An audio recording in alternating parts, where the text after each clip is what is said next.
So our competition is pretty much Disney and Pixar and DreamWorks, and the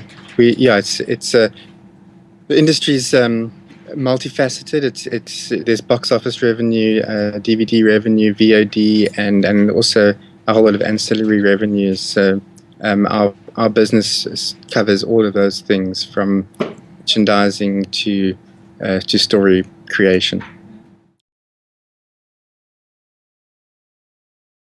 I started off just recognizing a need. I didn't really set out to be an entrepreneur. I just saw that there was this tremendous talent in this country, and that no one was actually doing anything with it, and that there was people tend to go overseas as soon as they graduate. So I certainly the best done that. So we had a very strong commercials industry, animation, and we weren't doing anything in the feature film area. So I just set off to try and do something in that space, and along the way I've learned what it's taken to get a business like this running.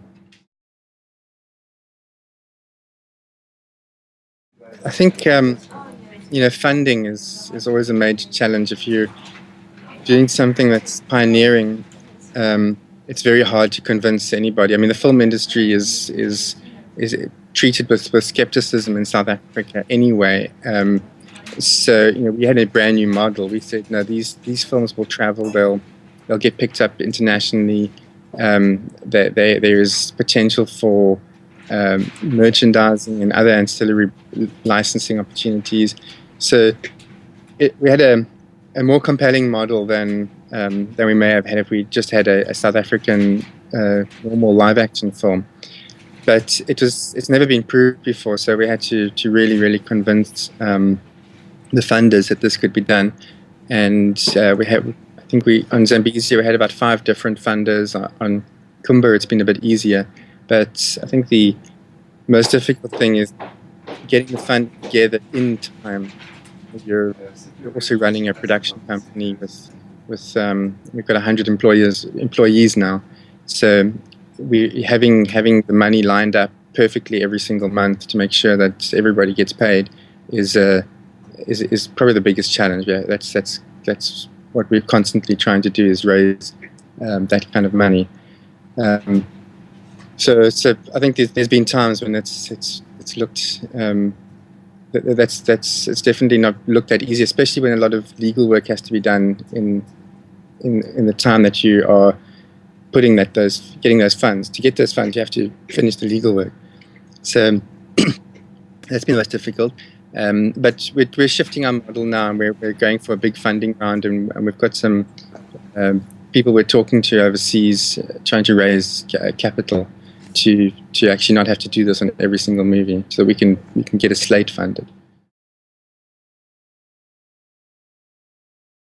I think it's the biggest employers is small businesses. So yes, I think it's something that if we can encourage people to do more on entrepreneuring, just going out there looking for needs, and to putting their people together to create a product that you can get money out of, then if everyone could have those skills, we'd have a completely transformed economy. So yeah, I think it's vital. Probably one of the biggest reasons that what I did hadn't been done before is because it was impossible, and people are constantly saying it's not possible to compete with international studios. Now we are competing in Israel. We've for our tiny little movie, we've got half the revenues that Disney's new movie got in Israel for the same period of time that it's been running. So it's not the same revenue, but from the budget difference, it's amazing. It's just phenomenal that we are even in the ballpark, that we could be touching them. And they've got 80 years of history making animated feature films. We've just begun. So it can't be done, but it was done, and I think people need to be inspired to say that they're not going to Then you need a solid business plan. You need to figure out where you're going with it and where you're going to get the money from. But you do need to go out on a limb. And for that, we need to have funds available, and those funds need to be high risk funds.